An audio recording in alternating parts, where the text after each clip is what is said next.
Good morning, we're watching Good Morning Sri Lanka on MTV Sports. Today is Wednesday, midweek, 28th of November 2012. Now Christmas is edging closer and closer, as you all know.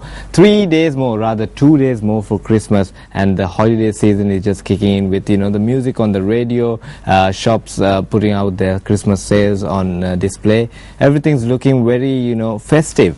But let's take a look at some of the stories that's been happening in and around. Now in sports, of course, there's a lot happening in the cricket arena. I'd like to start off with sports. Now, of course, South Africa proved that they were a brilliant test side 2 days back when they managed to, come back, at a very difficult position and managed to force a stalemate.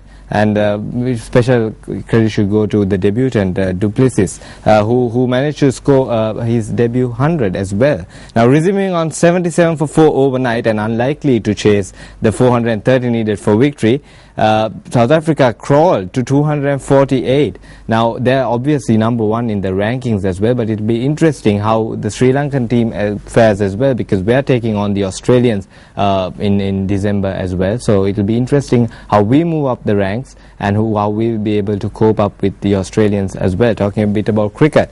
And then also moving to some stories that's been happening over these 2 days. Of course, on the front page of the headlines, there has been a missing doctor, a lady doctor who had been found, and that's definitely good news. A female anesthetist from Matara Hospital who went missing while on her way to Galle last Friday has been found, and police said that she has not really suffered anything bad to her health or anything like that. So that's good news. Missing lady doctor found. And also a bit about the recent saga of the impeachment motion being brought out. Of course, we've been bringing you stories of that every day. It's been developing story right throughout.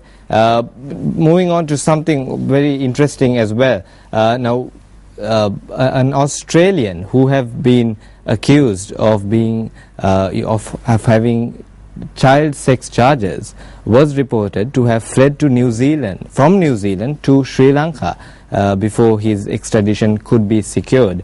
Now that's something that the authorities probably should get involved in, because if someone who has a record for this kind of thing is coming into the country, that's something to be concerned of.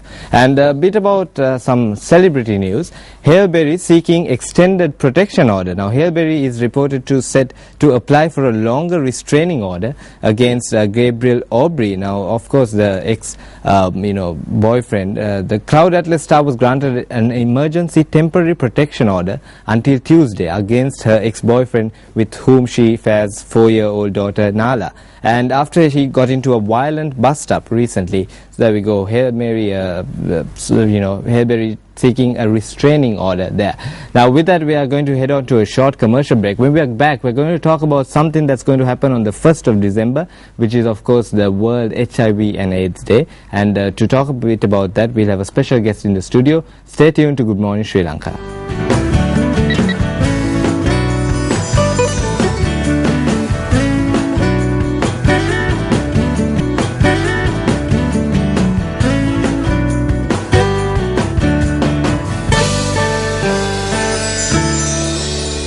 Welcome back to Good Morning Sri Lanka. Now in the studio we have Dr. Dayanath Ranatunga. Very good morning, doctor.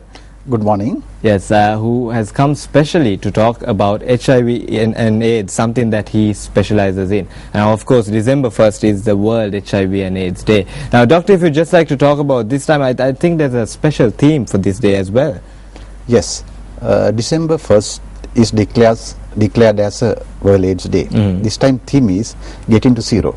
Okay, Getting to Zero. Now that's an interesting fact. If you'd just like to elaborate, what parts, yes, what categories do you expect, does the overall campaign expect to get to zero? Yeah, I think Getting to Zero is looks a little bit funny, isn't it? Yeah, exactly. Yes. But it has a huge weight. This time, I think whole world pledge to stop HIV. Okay. That means new HIV infection should be zero.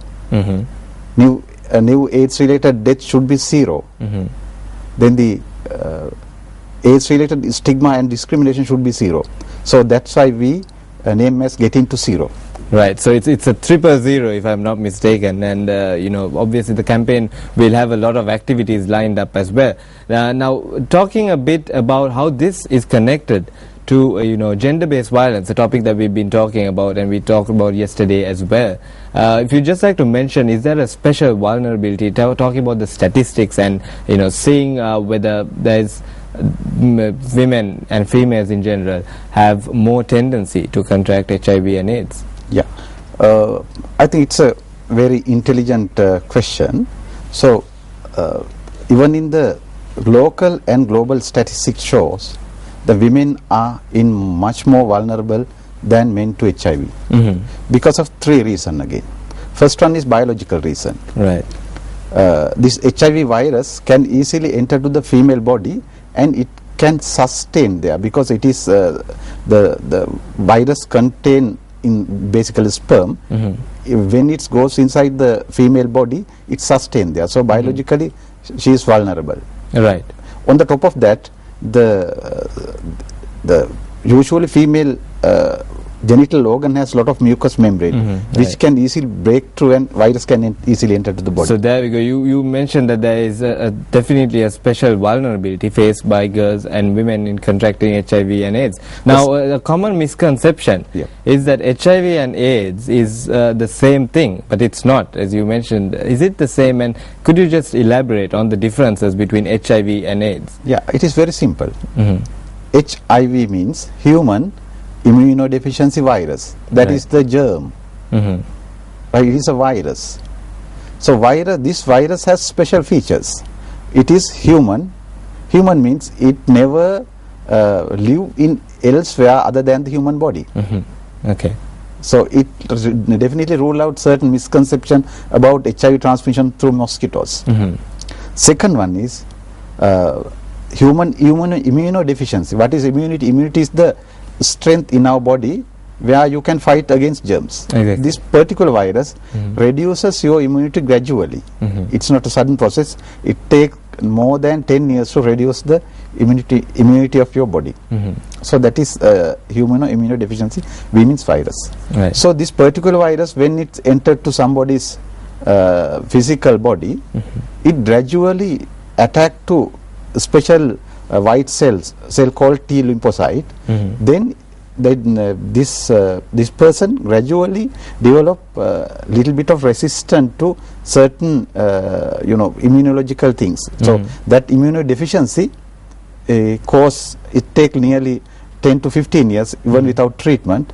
So that stage is called AIDS. AIDS means acquired immunodeficiency syndrome, where a person cannot tolerate general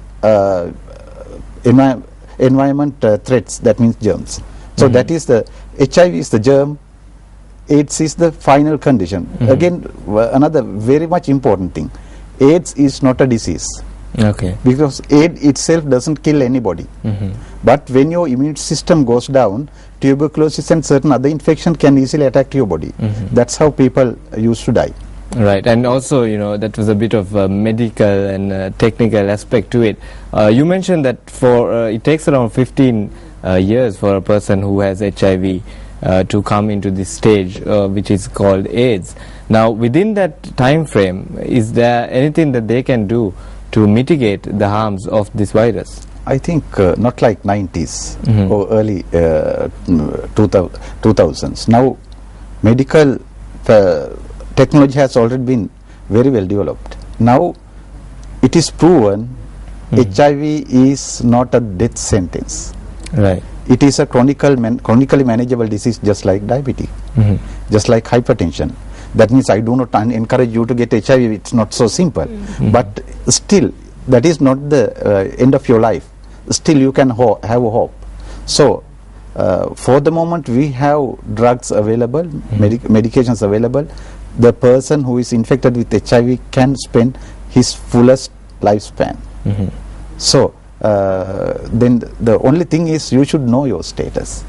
Your status only can be confirmed by a blood test, which is freely available in any government hospital's STI clinic or other private laboratories. Exactly, because my next question would probably be, if someone feels that he or she has been contracted with the HIV disease, what is the steps that they should follow?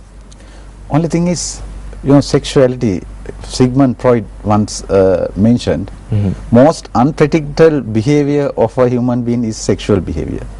So, you and me, anyway, can encounter unaccepted type of sexual encounter.